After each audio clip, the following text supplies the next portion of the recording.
Hey guys, welcome back to my channel. Today we are going to do the chapter microbes in human welfare.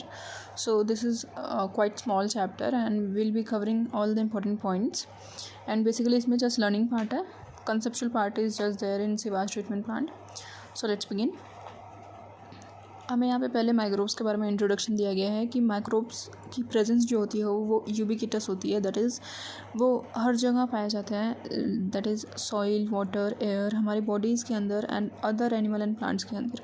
Clear. वो ऐसी ऐसी conditions में survive कर पाते हैं जहाँ पर इवन अदर लाइफ फॉर्म्स भी पॉसिबल नहीं होती एग्जिस्ट करना, like the deep inside the geysers, that is thermal vents जहाँ पे होते हैं, जहाँ पे 100 डिग्री सेल्सियस तक भी टेम्परेचर हो जाता है. Deep into the soil and even several thick layers of snow के अंडर भी कितनी भी मीटर थिक लेयर्स होते हैं. यहाँ पे अगर आपको क्वेश्चन में थिन दिया जाएगा तो that will be wrong, right. कितनी भी मीटर्स थिक हमारे पास स्नो होती है उसके अंदर वो सर्वाइव कर जाते हैं. And in highly even acidic environment, not alkaline, right. Acidic environments में भी वो सर्वाइव कर जाते हैं. माइक्रोब्स जो होते हैं वो बहुत डाइवर्स होते हैं, उसमें अलग अलग टाइप्स आते हैं, जैसे कि प्रोटोजोआ जो प्रोटिस्टा की कैटेगरी में आते हैं. Then bacteria, fungi, microscopic animals and plant, viruses जो होते हैं, viroids and then prions. So in options they can ask you कि माइक्रोब्स कौन कौन से हैं. सो प्रोटोजोआ होते हैं, बैक्टीरिया, फंजाई तो फॉर श्योर होते हैं, है ना. Microscopic animal and plant viruses, that is animal और प्लांट को कॉज करने वाले डिजीज़ कॉज करने वाले viruses. Then viroids and prions, ये 6 हमारे पास माइक्रोब्स हो गए, ठीक है. सो बैक्टीरिया, फंजाई तो माइक्रोब्स होते ही हैं. Along with that plants, viroids and viruses, ये याद रहेगा. प्रोटोजोआ को भी यू कैन रिमेंबर, ठीक है. Now bacteria like bacteria and many fungi they can be grown on the nutritive media. अगर यहाँ पे सम लिखा होगा तो दैट विल बी रॉन्ग, वो स्टेटमेंट रॉन्ग हो जाएगी. सो बहुत सारे माइक्रोब्स जैसे कि बैक्टीरिया और fungi they can be grown on the nutritive media, जिसमें वो ग्रो करके क्या फॉर्म करते हैं, अपनी कॉलोनीज़ बना लेते हैं. एंड जब वो कॉलोनीज़ बना लेंगे तो उनका नंबर इंक्रीज़ हो जाएगा एंड हेंस वो हमें विजिबल हो जाएंगे विद द नेकेड आई. और ये कल्चर्स हमारे लिए बहुत ज़्यादा यूज़फुल होते हैं बिकॉज इससे हम माइक्रो ऑर्गेनिजम्स की स्टडी कर पाते हैं थोड़ी बहुत, जितनी भी पॉसिबल हो पाती है. So here in this diagram we are shown bacteria and first diagram में हमें क्या दिखाया गया है. These are rod shaped bacteria, these are spherical coccus, ठीक है, spherical bacteria. This is again rod shaped bacterium जिसके पास flagella शो किया गया है. कॉकस में कोई flagella नहीं होता, ये ध्यान में रखना है. एंड इसमें बहुत सारे flagella हैं and this is rod shaped as seen. This ये तो सेकेंड टाइम दिया है क्योंकि बायोलॉजिकल क्लासिफिकेशन चैप्टर में भी दे रखा है इसको. बैक्टीरियोफाज है ना, जिसके अंदर डबल स्ट्रैंडेड DNA हमारे पास इन्फेक्शियस एजेंट होता है. ये बैक्टीरियोफाज दैट इज़ बैक्टीरिया को ये इन्फेक्शन कॉज करता है, ये वायरस, जिसमें ये लेबलिंग्स बहुत इंपॉर्टेंट है कि ये हेड है, उसके बाद कॉलर आएगा, देन शीथ आती है, मतलब ऐसा कन्फ्यूजन हो जाती है. तो head, then collar and then finally ये शीथ स्ट्रक्चर आता है. दिस इज़ कॉलर एंड ये 6 उसके टेल फाइबर्स होते हैं एंड यहाँ पे पिन्स होती हैं एंड दिस आर प्रॉन्ग्स. ये लेबलिंग्स एज इट इज़ आपको याद रखनी है. Clear. This is plate, these are 6 tails, these are pins and these are prongs. Now what is this? This is adenovirus, जो एक वायरस ही है एंड ये basically बहुत सारे हमें रेस्पिरेटरी इन्फेक्शंस कॉज करता है, एडिनोवायरस, ठीक है. डायग्राम को देखकर आपको आइडेंटिफाई करने आना चाहिए कि कौन सी कैटेगरी वाला माइक्रोब है. यहाँ पे हमें बैक्टीरिया शो कर रखे हैं, यहाँ पे viruses and this is tobacco mosaic virus, जो बड़ी बड़ी हाई राइज बिल्डिंग्स की तरह दिखते हैं. टोबैको मोज़ाइक वायरस में क्या है कि सिंगल स्ट्रैंडेड RNA इनका क्या होता है, इन्फेक्शियस होता है. ये भी हमारे बायोलॉजिकल क्लासिफिकेशन में दे रखा है. Compact rod shaped viruses, this are also compact. अगर क्वेश्चन में आपको लूज़ दिया होगा तो वो गलत हो जाएगा. कॉम्पैक्ट होते हैं ये रॉड शेप्ड वायरसेस जो टोबैको प्लांट को इन्फेक्शन कॉज करते हैं, ठीक है. वायरस की कैटेगरी, बैक्टीरिया की category. Now moving on to bacterial. हम जो कल्चर्स ग्रो करते हैं उसमें बैक्टीरिया की कॉलोनी हमें कैसे दिखती है, सर्कुलर से दिखती है, जैसे आपको डायग्राम में दिख रहा होगा. एंड अगर फंगस की बात करें, उसको हमने ग्रो किया है तो आपस में बिल्कुल मिले हुए होते हैं एंड हमें कॉलोनी कुछ ऐसी दिखती है, ठीक है. आइडेंटिफिकेशन करने आना चाहिए. ऑप्शन में आपको पूछ सकता है कि ये फंगल है या फिर ये बैक्टीरियल है. क्लियर. नाउ जो माइक्रोब्स होते हैं वो हमें बहुत सारे डिजीज़ेस कॉज कर सकते हैं, however they are also useful. बहुत सारे हाउस होल्ड प्रोडक्ट्स में हम माइक्रोब्स को यूज़ में लेते हैं। And the very first example is कि मिल्क से कर्ड की फॉर्मेशन, जिसमें हम क्या करते हैं कि लैक्टिक एसिड बैक्टीरिया की ग्रोथ करवाते हैं। ये लैक्टिक एसिड बैक्टीरिया जो होते हैं ये ग्रुप ऑफ बैक्टीरियाज होते हैं जिसमें लैक्टोबैसिलस एंड अदर बैक्टीरियाज आते हैं। They are grown in the milk, जो कन्वर्ट करते हैं एंड पार्शियली डाइजेस्ट करते हैं। क्वेश्चन में अगर टोटली डाइजेस्ट लिखा है तो अगेन वो रॉन्ग हो जाएगा। ये पार्शियली डाइजेस्ट करते हैं मिल्क प्रोटीन को, मिल्क की प्रोटीन वाले पार्ट को, नॉट शुगर, ठीक है। प्रोटीन पार्ट को क्या कहते हैं, casein. Protein part of milk is casein. उसको डाइजेस्ट करते हैं एंड कन्वर्ट करते हैं इनटू कर्ड। एंड ऑल्सो जब हम नए टाइम पर कर्ड की फॉर्मेशन करते हैं तो हम उसमें थोड़ा बहुत इनोकुलम ऐड करते हैं, दैट इज़ स्टार्टर ऐड करते हैं, जिसमें millions of lactic acid bacteria होते हैं। हम थोड़े ही अमाउंट में स्टार्टर को डालते हैं बट स्टिल उसमें millions of lactic acid bacteria होते हैं, जो क्या करते हैं कि जब एक उनको स्टेबल टेम्परेचर मिलता है या तो स्टेबल टेम्परेचर जब मिलता है तो वो मल्टीप्लाई करेंगे एंड अपने नंबर को अगेन इंक्रीज़ कर लेंगे एंड देयरफॉर मिल्क को कन्वर्ट कर देते हैं इनटू कर्ड। एंड इससे कर्ड की न्यूट्रिशनल क्वालिटी बढ़ जाती है। हाउ, जो विटामिन B12 होता है उसका कंटेंट बढ़ जाता है in curd. And also lactic acid bacteria जब हम इंजेक्शन करते हैं इसका अलॉन्ग विद द कर्ड, ये हमारे स्टमक में जो भी पैथोजेंस आते हैं उनको भी चेक करते हैं, या माइक्रोब्स जो आते हैं उनको भी चेक करते हैं, दैट इज़ उनको भी किल करते हैं। नाउ इडली एंड डोसा, सो ये जो चीज़ हम खाते हैं ये बैक्टीरियल फर्मेंटेशन की वजह से होता है। सो फर्मेंटेशन में हम दो चीज़ें पढ़ने वाले हैं, बैक्टीरियल एंड फंगल फर्मेंटेशंस। फंगल में मतलब यीस्ट की फर्मेंटेशन। तो यहाँ पे क्लियर रखना है कि डोसा एंड इडली जो हैं वो सिर्फ बैक्टीरिया की फर्मेंटेशन से आते हैं, जिसमें CO2 की रिलीज़ की वजह से उनकी पफ्ड अप अपीयरेंस होती है, राइट। बट अगर हम ब्रेड या फिर बेकरी के प्रोडक्ट्स की बात करते हैं, किसी भी प्रोडक्ट की, तो वहाँ पर फर्मेंटेशन जो हो रही होती है वो हो रही होती है with the help of baker's yeast, that is वहाँ पे यीस्ट यूज़ हो रहा होता है, नॉट बैक्टीरिया, ठीक है। और यीस्ट का हमारा साइंटिफिक नेम क्या होता है, सैकरोमाइसिस सेरेवेसी, ये वहाँ पे यूज़ होती है। एंड ऑल्सो ट्रेडिशनल ड्रिंक्स होती हैं, फूड्स होते हैं जो फर्मेंटेशन से बनते हैं बहुत सारी। इसका एग्जांपल दिया है कि सदर्न इंडिया में टॉडी एक ट्रेडिशनल ड्रिंक है जो फर्मेंटेशन से बनती है फ्रॉम पाम ट्रीज़, ठीक है। सैप, ये भी पार्ट याद रखना है कि हमारे पाम का कौन सा पार्ट यूज़ होता है, सैप यूज़ किया जाता है, नॉट एनीथिंग एल्स, ठीक है। सैप यूज़ किया जाता है of palm. Now microbes are also use to ferment, fish की फर्मेंटेशन के लिए, सोयाबीन एंड ऑल्सो बैम्बू की फर्मेंटेशन के लिए माइक्रोब्स का यूज़ होता है to make food products. Cheese जो है ये one of the oldest product है जिसमें माइक्रोब्स का यूज़ किया गया था। And also different varieties of cheese अभी प्रेजेंट है, और वो क्यों अलग अलग टाइप के हैं, बिकॉज अलग अलग टाइप के हम माइक्रोब्स यूज़ करते हैं जो उनको एक characteristic texture, flavour and taste provide करते हैं। एंड ये स्पेसिफिसिटी कहाँ से आ रही है कि हमने कौन सा माइक्रोब यूज़ करके बनाया है उस चीज़ को, राइट। जैसे कि स्विस चीज़ जो होती है उसमें बहुत बड़े बड़े होल्स होते हैं, जैसे टॉम एंड जेरी वाली जो चीज़ होती है वो स्विस चीज़ है। एंड इसको हमने प्रिपेयर करा होता है with the help of bacteria called as Propionibacterium shermanii. And ये बड़े बड़े होल्स किसकी वजह से होते हैं, होल्स कहीं भी होंगे it will be because of CO2, ठीक है। एंड बड़े बड़े होल्स बिकॉज वहाँ पे बहुत ज़्यादा अमाउंट में CO2 का रिलीज़ होता है। सो स्विस चीज़ जो होती है वो बैक्टीरिया की फर्मेंटेशन से आती है, बट एक रोकोफर्टी चीज़ होती है जिसमें फंगल की फर्मेंटेशन से ये चीज़ बनता है। एंड पेनिसिलियम रोकेफर्टी, हमारे पास वो फंजाई होता है जिसकी फर्मेंटेशन से रॉकेफर्ट बनता है, रॉकेफर्ट चीज़ बनता है, ठीक है। सो स्विस चीज़ बैक्टीरिया से, Roquefort cheese from fungi. Now microbes in industrial products, तो बहुत सारे बेवरेजेस मतलब कोई भी चीज़ जो हम ड्रिंक करते हैं, राइट।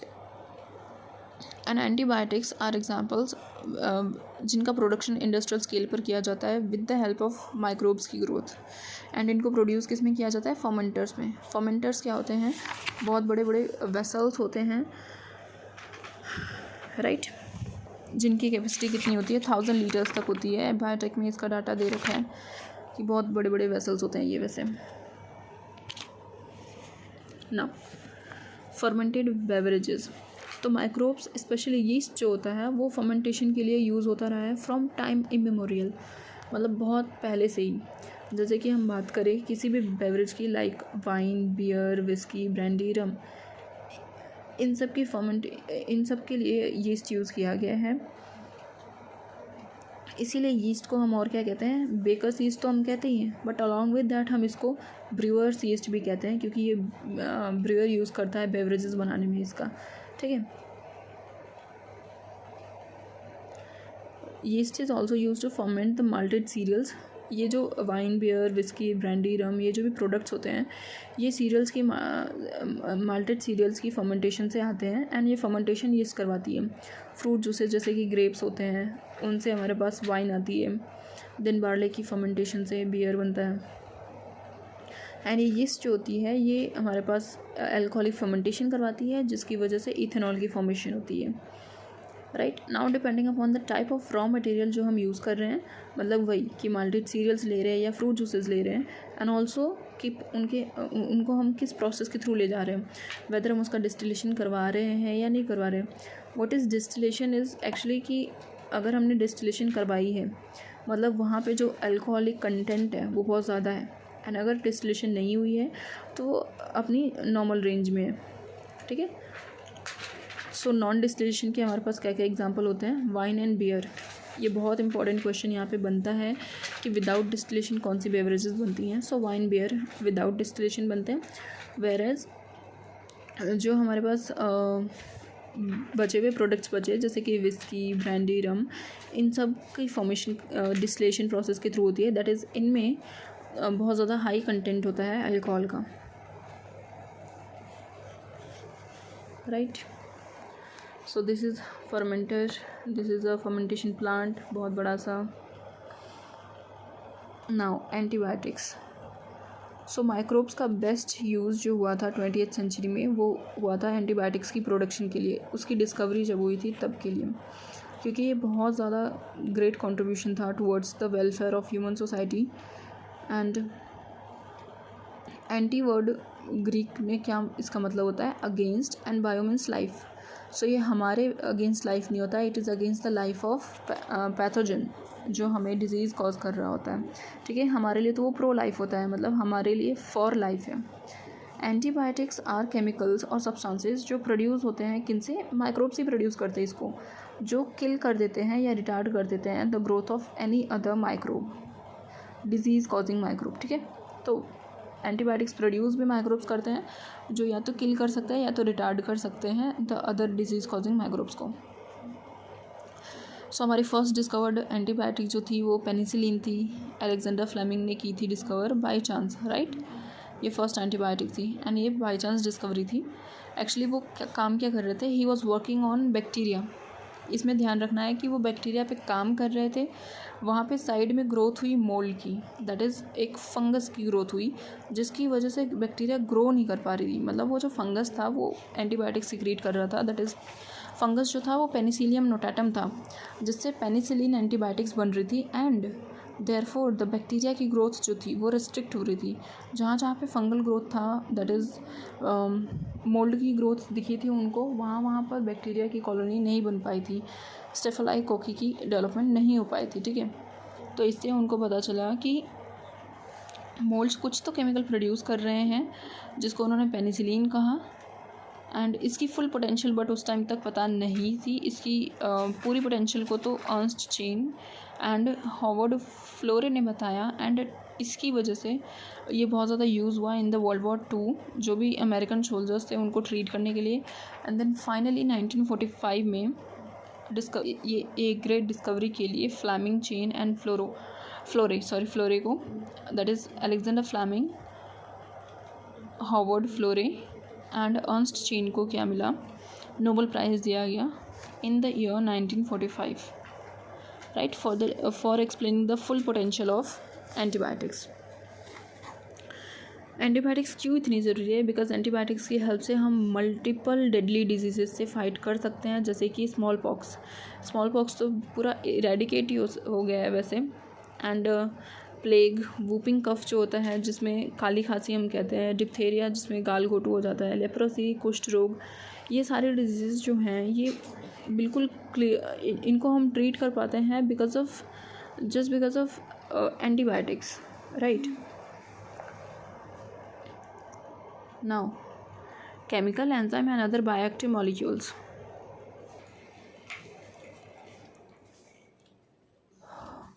So microbes यूज़ होते हैं in order to form organic acids, alcohols and enzymes.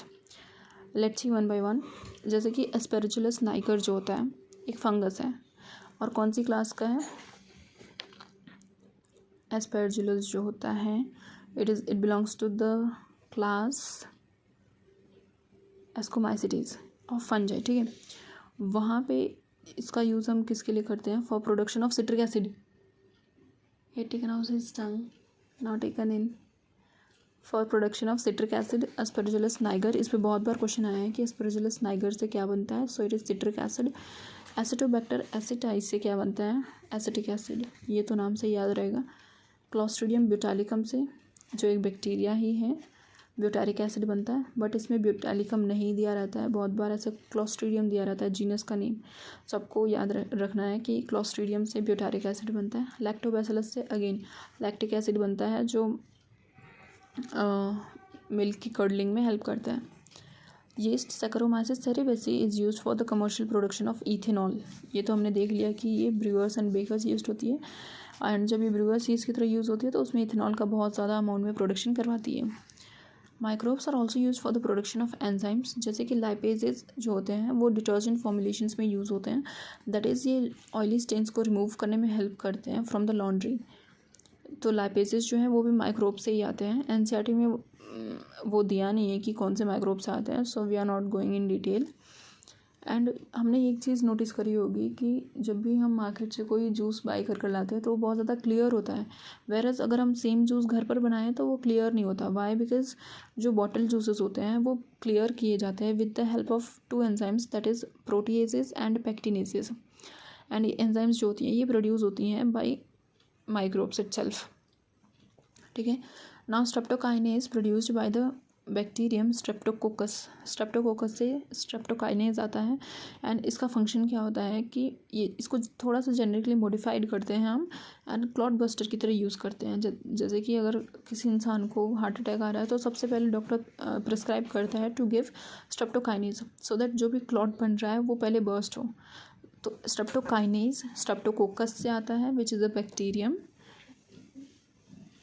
and it is given to the patients who have gone myocardial infarctions. what is myocardial infarction? इसको हार्ट अटैक ही कहते हैं. ये एक condition है जिसके बाद तुरंत हार्ट अटैक आ जाता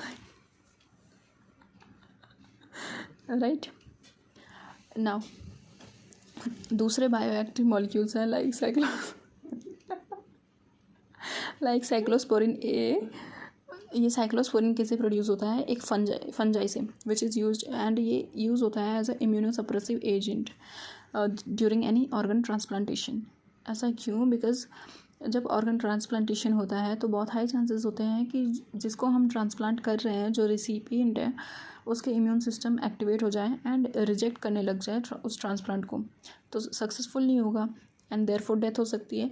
इसीलिए उसके इम्यून रिस्पॉन्सेस को सप्रेस करने के लिए हमें साइक्लोस्पोरिन ए देना पड़ता है, जो ऑब्टेन होता है from a fungi called as Trichoderma polysporum, जो बिलोंग करता है to the dustbin fungi, that is deuteromycetes. Now statin is produced by second bioactive molecule हमारे पास क्या है? स्टैटिन. तो स्टैटिन जो होता है वो यीस्ट से प्रोड्यूस होता है, एंड ये कमर्शियली यूज़ होता है in order to reduce the cholesterol level. ये ब्लड कोलेस्ट्रॉल लेवल को रिड्यूस करता है. कैसे? ये मैकेनिज्म इसका बहुत इंपॉर्टेंट है कि ये कॉम्पिटिटिव इनिबिशन शो करता है विद द एंजाइम जो कोलेस्ट्रॉल की फॉर्मेशन के लिए रिस्पॉन्सिबल होती है. तो वो एंजाइम कौन सी होती है? HMG को रिडक्टेज एंजाइम. ये इस पर बहुत पहले क्वेश्चन आया हुआ है ना, अभी तो नीट के NCERT के बाहर आता नहीं, बट स्टिल आप एक बार नाम देख सकते हैं कि HMG को रिडक्टेज एंजाइम जो होती है उसके अगेंस्ट ये स्टैटिन जो होता है वो एक्ट करता है. एंड ये प्रोड्यूस कहाँ से होता है? From a yeast called as Monascus purpureus. ठीक है, आपको एजेंट का तो नाम याद रखना ही है, जैसे आ रहे सोर्स ऑल्सो वो यीस्ट है या फिर bacteria, that also you have to remember, right. Now sewage treatment plant. Sewage क्या होता है कि it consist of human excreta and also the municipal waste water, इनको हम क्या बोलते हैं, सेवाज। एंड इसमें मेजर कंपोनेंट क्या होता है, ह्यूमन एक्सक्रीटा होता है, जो बहुत ज़्यादा पैथोजेनिक होता है एंड बहुत सारा ऑर्गेनिक मैटर इसमें होता है, प्लस माइक्रोब्स होते हैं। देयरफॉर सेवाज हम ट्रीट करते हैं by passing them through sewage treatment plant so that वो थोड़े लेस पोल्यूटिंग बन पाएँ। एंड ये ट्रीटमेंट जो होता है इनको करता कौन है, हेटरोट्रॉफिक बैक्टीरिया करते हैं। यहाँ पे अगेन क्वेश्चन आ सकता है कि हेटरोट्रॉफिक, ऑटोट्रॉफिक या कीमो ऑटोट्रॉफिक कौन सी बैक्टीरिया करते हैं। So it is heterotrophic bacteria जो हेल्प करते हैं इन सेवाज ट्रीटमेंट प्लांट, उसकी क्लैरिफिकेशन के लिए, क्लियरिंग के लिए, right. And they are naturally present in the sewage, ठीक है। जो बैक्टीरिया सेवाज में होते हैं वो खुद सेवाज की ट्रीटमेंट कर लेते हैं। एंड ये ट्रीटमेंट होती कि इन 2 स्टेप्स में है। First is primary treatment, second is the secondary treatment. So primary treatment क्या होता है, इसमें बेसिकली फिजिकल मेथड्स होते हैं, जिसमें पहला कि फिल्ट्रेशन होगा, पास करेंगे थ्रू स्लिट्स, जिससे वो फिल्टर कर जाता है, स्मॉल एंड लार्ज चीज़ें सेपरेट हो जाती हैं। एंड देन फाइनली इनिशियली जो फ्लोटिंग डेब्री वगैरह होती है वो फिल्ट्रेशन से रिमूव हो गया। एंड देन उसके बाद जो भी सॉइल या पेबल्स होते हैं उनको सेडिमेंटेशन के थ्रू निकाल लिया जाता है, और जो बचा हुआ मेजर लिक्विड बचता है उसको हम क्या कहते हैं, एफ्लुएंट कहते हैं। और जो नीचे सेटल्ड चीज़ें हैं that is called as supernatant, and this supernatant is called as primary sludge, जिसको हम थ्रो कर देते हैं। एंड दिस एफ्लुएंट जो होता है उसको हम फर्दर टेक करते हैं फॉर प्राइमरी सेटलिंग टैंक्स, वहाँ से निकाल करके प्राइमरी सेटलिंग टैंक से निकाल करके एफ्लुएंट्स को सेकेंडरी ट्रीटमेंट के लिए लेकर जाते हैं। सो सेकेंडरी ट्रीटमेंट, जिसको हम बायोलॉजिकल ट्रीटमेंट भी कहते हैं, बिकॉज इसमें माइक्रोब्स इन्वॉल्व होते हैं। इस स्टेप में फाइनली माइक्रोब्स इन्वॉल्व होते हैं।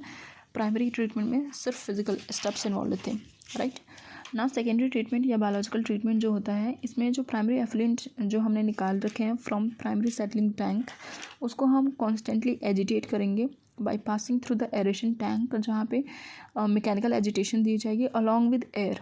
एरेशन टैंक है, देयरफॉर वहाँ पे एयर बहुत ज़्यादा दिया जाएगा, जिसकी वजह से और ज़्यादा ग्रोथ होती है एरोबिक बैक्टीरिया की। यहाँ पे ये ध्यान रखना है कि एरोबिक चीज़ें ग्रो करती है, राइट, एनारोबिक नहीं। सो एरोबिक माइक्रोब्स ग्रो करते हैं, जिनको हम फ्लॉक्स कहते हैं। Flocs group of fungi and bacteria होते हैं, ठीक है। ये masses of bacteria associated with the fungal filaments होते हैं, जो मैश लाइक स्ट्रक्चर फॉर्म करते हैं। जब ये ग्रो करते हैं तो ये माइक्रोब्स जो होते हैं, फ्लॉक्स के माइक्रोब्स, ये बहुत ज़्यादा अमाउंट में ऑर्गेनिक मैटर को कंज्यूम कर लेते हैं, जिसकी वजह से जो हमारा वाटर होता है, वेस्ट वाटर, वो क्लीन होता जाता है, राइट। एंड पहले जब हमने ट्रीटमेंट स्टार्ट ही किया था, तब हमारी बायोकेमिकल ऑक्सीजन डिमांड जो थी वो बहुत हाई होती है। बट जैसे जैसे वाटर क्लीन आउट होता जाता है, ये बायोकेमिकल ऑक्सीजन डिमांड कम होती जाती है। एंड हेंस हमें पता चल जाता है कि हमारा वाटर अब क्लीन हो रहा है, ठीक है। And BOD, what is BOD? It is biochemical oxygen demand, not biological oxygen demand, it is biochemical oxygen demand. ये वो अमाउंट ऑफ ऑक्सीजन है जो ये फ्लॉक्स कंज्यूम करते हैं in order to clear the organic matter जो 1 लीटर ऑफ वाटर में present होता है, राइट। 1 लीटर ऑफ वाटर में जितने भी ऑर्गेनिक कंटेंट्स होते हैं, उसको ऑक्सीडाइज करने के लिए जितना ऑक्सीजन रिक्वायर्ड होता है, उसको हम कहते हैं बायोकेमिकल ऑक्सीजन डिमांड। एंड जितनी ज़्यादा बायोकेमिकल ऑक्सीजन डिमांड, मतलब उतना ही ज़्यादा पोल्यूटेड वाटर है, उतना ही ज़्यादा ट्रीटमेंट की ज़रूरत है, और उतना ही ज़्यादा रिक्वायर्ड ऑक्सीजन हमें देना पड़ेगा उनको, ठीक है। एंड BOD जो होता है वो इनडायरेक्ट मेजर हो गया इस तरीके से of organic matter. If BOD is great then pollution is also great. And water बहुत ज़्यादा पोल्यूटेड है, एंड इसकी पोल्यूशन पोटेंशियल जो है वो बहुत हाई है। और जैसे ही BOD थोड़े टाइम बाद जैसे ही रिड्यूस होने लग जाती है, तो हम जो वेस्ट वाटर होता है एरेशन टैंक से लेकर के हम पास करते हैं इनटू द सेटलिंग टैंक, जहाँ पे जो फ्लॉक्स वगैरह होते हैं वो सेडिमेंट डाउन कर जाते हैं एंड फॉर्म करते हैं एक्टिवेटेड स्लज, ठीक है। अब ये एक्टिवेटेड स्लज जो होता है वो थोड़े से अमाउंट में लेकर के एरेशन टैंक में पास कर दिया जाता है in the form of inoculum, so that next time जो नेक्स्ट साइकिल ऑफ ट्रीटमेंट जो चले उसमें हमारे पास थोड़े बहुत फ्लॉक्स प्रेजेंट हों, जिसकी वजह से जो ग्रोथ है वो और फास्ट हो जाए फ्लॉक्स की, एंड ज़्यादा ईजीली हमारा प्रोसेस कंटिन्यू हो पाए, ठीक है। और जो मेजर पोर्शन बचा हुआ होता है उसको पंप करते हैं now in the anaerobic sludge digester. This time हम एनारोबिक में डाल रहे हैं, पहले एरोबिक में, नाउ एनारोबिक में, ठीक है। अब वहाँ पे एनारोबिक मीडियम में हम जब इसको डालेंगे तो इसमें other kind of bacterias that is anaerobic bacterias जो होंगे वो डाइजेस्ट करेंगे बैक्टीरिया एंड फंजाई को जो एक्टिवेटेड स्लज में है। एंड ड्यूरिंग दिस डाइजेशन वो क्या करते हैं, मिक्सचर ऑफ गैसेस प्रोड्यूस करते हैं जिसमें मीथेन बहुत हाई कंटेंट में होती है, हाइड्रोजन सल्फाइड, कार्बन डाइऑक्साइड, ये सब चीज़ें होती हैं जो मिल करके बायोगैस जिनको हम कहते हैं। एंड ये सोर्स ऑफ एनर्जी है बिकॉज इनफ्लेमेबल होता है, दैट इज़ इनको हम जला सकते हैं एंड उससे बहुत सारी एनर्जी, हीट एनर्जी ले सकते हैं।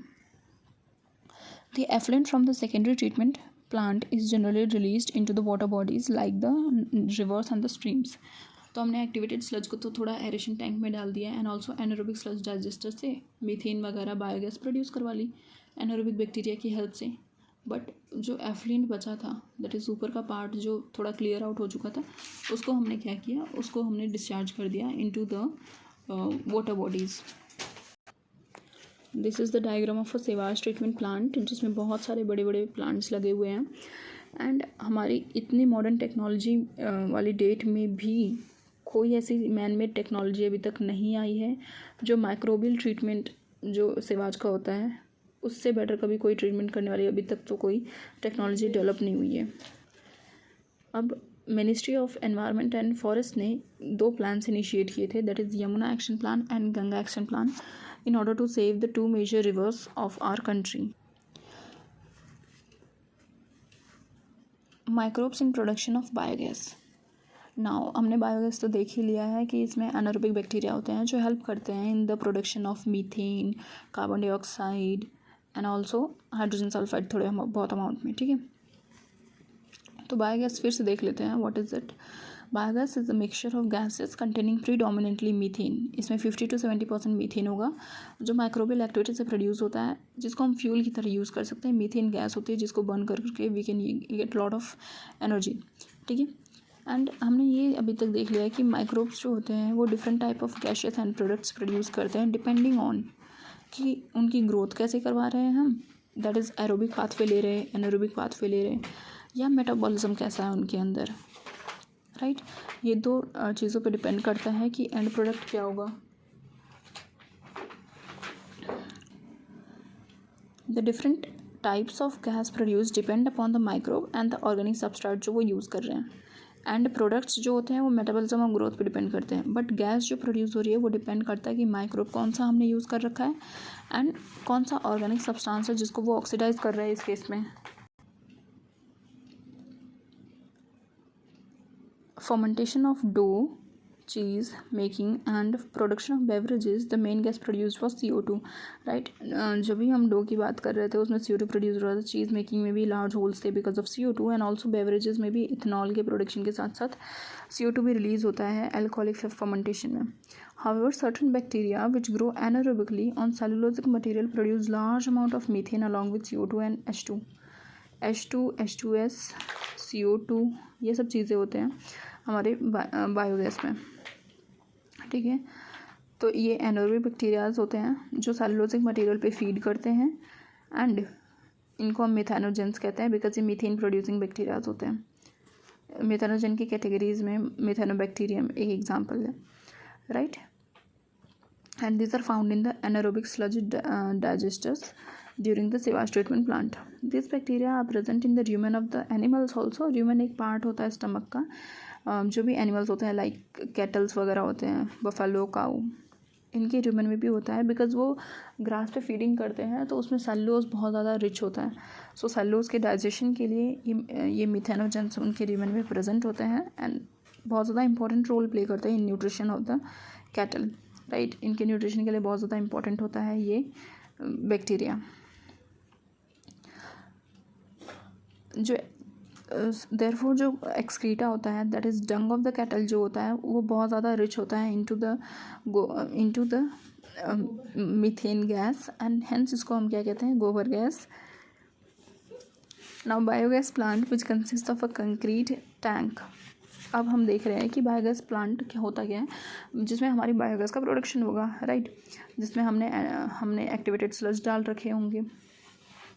तो ये कंक्रीट टैंक होता है 10 to 15 metre deep, sorry feet not metre, 10 to 15 feet deep होता है। बायो वेस्ट जो होते हैं वो कलेक्ट होते हैं एंड स्लरी के फॉर्म में इसमें डाल दी जाते हैं। स्लरी क्या होता है, जो भी बायो वेस्ट है उसके साथ थोड़ा पानी ऐड करके, जिसके ऊपर एक फ्लोटिंग कवर प्लेस कर दिया जाता है एंड एज गैसेस प्रोड्यूस होती जाती हैं, ये जो कवर है ये राइज अप होता जाता है और माइक्रोबियल एक्टिविटीज़ हाई होती जाती हैं इसमें। इसके पास एक आउटलेट भी होगा जहाँ जो पाइप से कनेक्टेड होता है एंड ऑल्सो ये नियर बाई हाउसेज़ की सप्लाई होती है, जहाँ पे डायरेक्टली जो भी फ्यूल प्रोड्यूस हो रहा होगा वो उनके पास चला जाता है। अब ये रिमूव हो सकते हैं थ्रू अनदर आउटलेट, या तो स्लरी को, जो बची कुची स्लरी होती है वो साइड में से निकाल सकते हैं for using as a fertiliser, जो बहुत अच्छा फर्टिलाइज़र की तरह एक्ट करता है। एंड ये बायोगैस प्लांट्स जो होते हैं वो रूरल एरियाज़ में ज़्यादा अवेलेबल होते हैं, जहाँ पर energy produce is used for cooking and also lighting.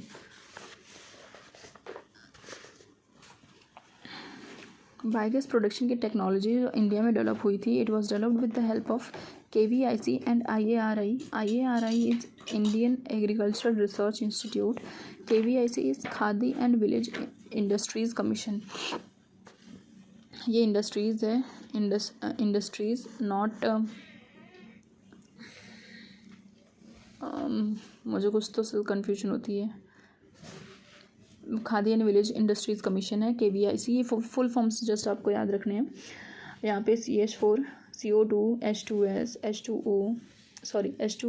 H2 gases produce होते हैं and this is the gas holder जो राइज अप करता जाता है। यहाँ से हमने स्लरी फेड करी, आउटलेट है, यहाँ से किसी भी नियर बाई हाउस में सप्लाई हो सकते हैं। यहाँ पे स्पेंट स्लरी जो है उसको हम निकाल करके फर्टिलाइज़र की तरह यूज़ कर सकते हैं and this is the digested, जिसमें हमारे पास मिथेनोबैक्टीरिया है along with the activated sludge and अपना काम ये कर रहे हैं, ठीक है। यहाँ पे कोई भी ऑक्सीजन की सप्लाई नहीं है।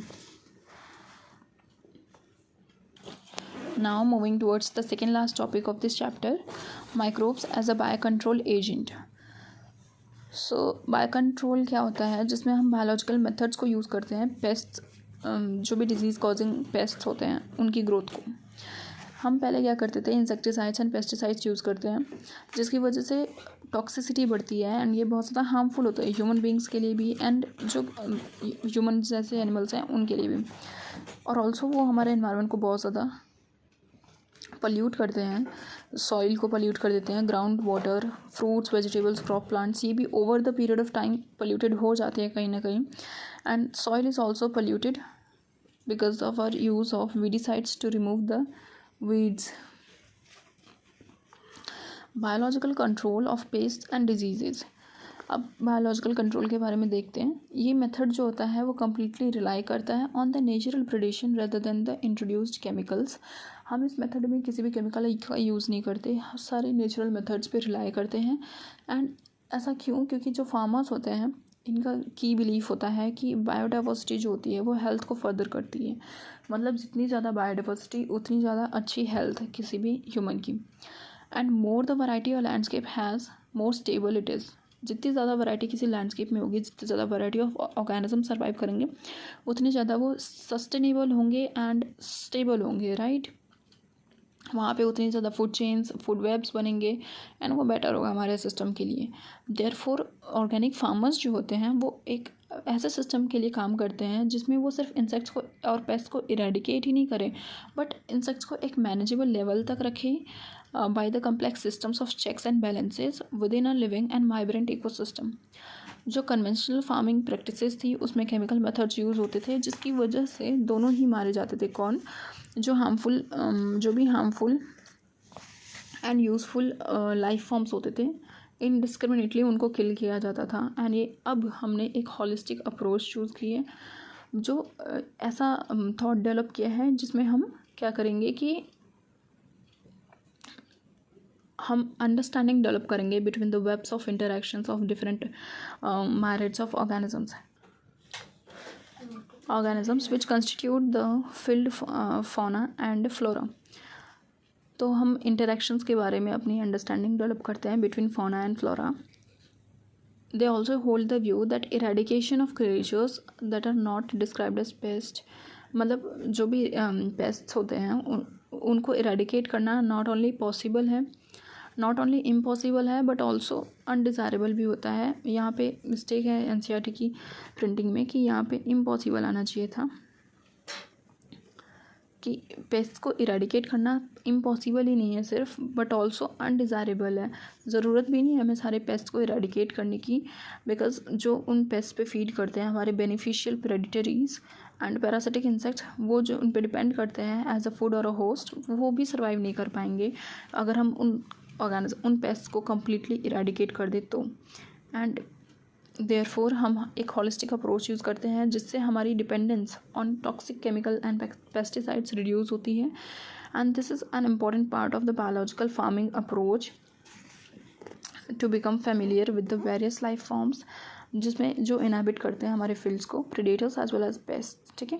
And also their life cycles, उनकी लाइफ साइकिल, प्रेडेटर, पेस्ट, इनकी जो भी हमारे फील्ड को इनहेबिट करते हैं, इनकी life cycle, pattern of feeding and habitat के बारे में हम नॉलेज गेन करने की कोशिश करते हैं एंड फेमिलियर बनते हैं through this organic approach.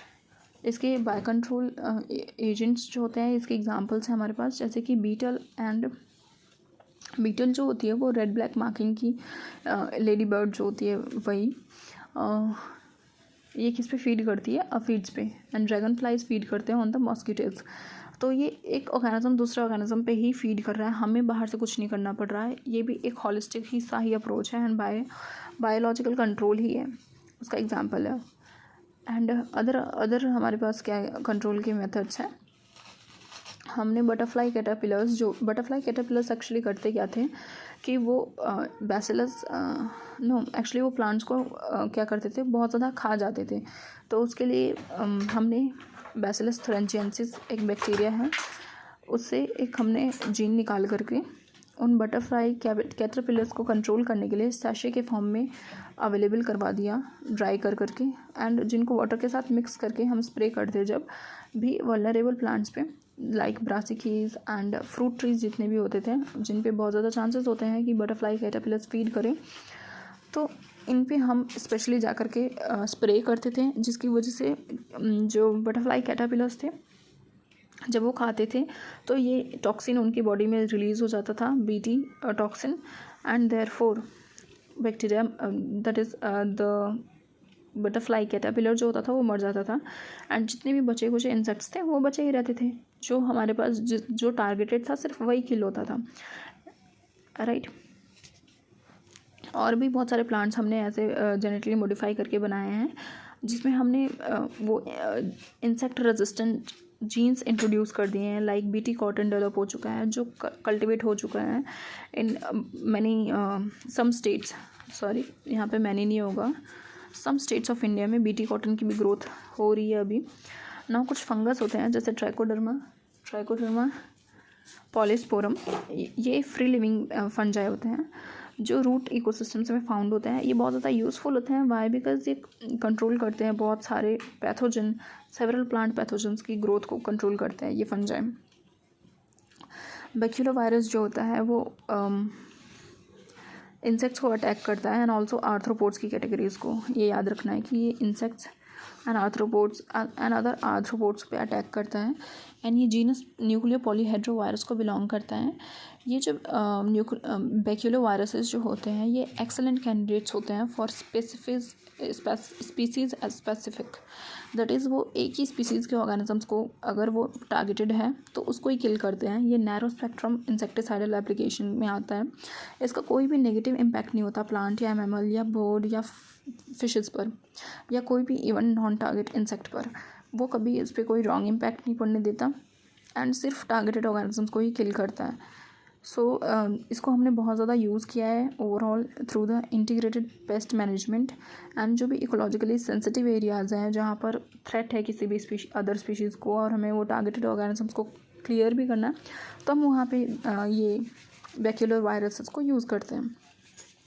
Microbes as bio fertilizers, हमारे day to day lifestyle में एनवायरमेंटल पोल्यूशन जो होता है वो मेजर कॉज ऑफ कंसर्न है।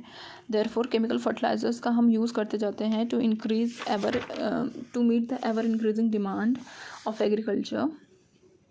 सो this has contributed to lot of pollution. Therefore organic farming का अप्रोच हमने स्विच किया है एंड बायो फर्टिलाइजर्स का यूज़ किया है। बायो फर्टिलाइजर्स क्या होते हैं? अब ये वो ऑर्गेनिजम्स होते हैं जो न्यूट्रिएंट क्वालिटी इनरिच करते हैं सॉइल की। And the main source of bio fertilizers जो होते हैं वो बैक्टीरिया, फंजाई एंड साइनोबैक्टीरिया होते हैं। Nodules in the roots of leguminous plants जो होते हैं वो सिम्बायोटिक एसोसिएशन विद राइजोबियम होता है। दैट इज़ एक बैक्टीरिया के साथ होता है। लेग्यूम्स में ये बैक्टीरिया के साथ होता है जो नाइट्रोजन की फिक्सेशन को बढ़ाते हैं and which is used by the plant as a nutrient, right. Nitrogen fixation बढ़ाते हैं दिस राइजोबियम। अदर बैक्टीरिया जो नाइट्रोजन फिक्सेशन कर सकते हैं एंड फ्री लिविंग होते हैं वो एजोस्पिरिलम एंड एजोटोबैक्टर है। These are free living bacterias and they enrich the nitrogen content of the soil. ये भी अगेन नाइट्रोजन का ऑब्जॉर्प्शन करते हैं but these are free living. और राइजोबियम जो है वो सिम्बायोटिक का एग्जाम्पल है। Fungi are known to form symbiotic associations with plants. Mycorrhiza, जैसे माइकोरिजा जो होता है वो रूट्स ऑफ हायर प्लांट्स के साथ एसोसिएशन शो करता है, लाइक पाइनस के साथ, पाइनस की रूट्स के साथ। And also Pinus seeds germinate नहीं करते अनलेस एंड अनटिल वहाँ पर ये माइकोरिजा प्रेजेंट होता है, उनके बीच में ये ऑब्लिगेट एसोसिएशन होता है। दूसरा एग्जाम्पल फंजाई का है, एक जीनस ग्लोमस होता है जो माइकोरिजा फॉर्म करने के लिए रिस्पॉन्सिबल होता है ना। ये फंगल पार्टनर करता क्या है? फॉस्फोरस का अब्जॉर्प्शन करता है एंड पास करता है to the plant and also resistance provide करता है to many root borne pathogens, tolerance to salinity and drought उनको प्रोवाइड करता है and increase the overall plant growth and development. And in return इसको plant से क्या मिलता है? Shelter and also nutrition. Cyanobacteria जो होते हैं वो ऑटोट्रॉफिक माइक्रोब्स होते हैं, राइट। साइनोबैक्टीरिया तो फोटो ऑटोट्रॉफ्स होते हैं, वो वाइडली डिस्ट्रीब्यूटेड होते हैं इन एक्वाटिक एंड टेरेस्ट्रियल एनवायरनमेंट्स दोनों। And many of which can fix atmospheric nitrogen, जैसे एनावेना, नॉस्टर्क, ये दोनों ही जो होते हैं ये एटमॉस्फेरिक नाइट्रोजन को फिक्स करते हैं along with oscillatoria. Paddy fields में cyanobacteria as a bio fertiliser बहुत कॉमन होते हैं और ये क्या करते हैं? ऑर्गेनिक मैटर ऐड ऑन करते हैं एंड फर्टिलिटी को इंक्रीज करते हैं। एनावेना जो होता है अजोला फॉर्न के साथ फ्री लिविंग एसोसिएशन शो करता है। फ्री लिविंग भी होता है एनावेना एंड सिम्बायोटिक भी हो सकता है। So this was all about this chapter. I hope you understood. Thank you so much for watching my video.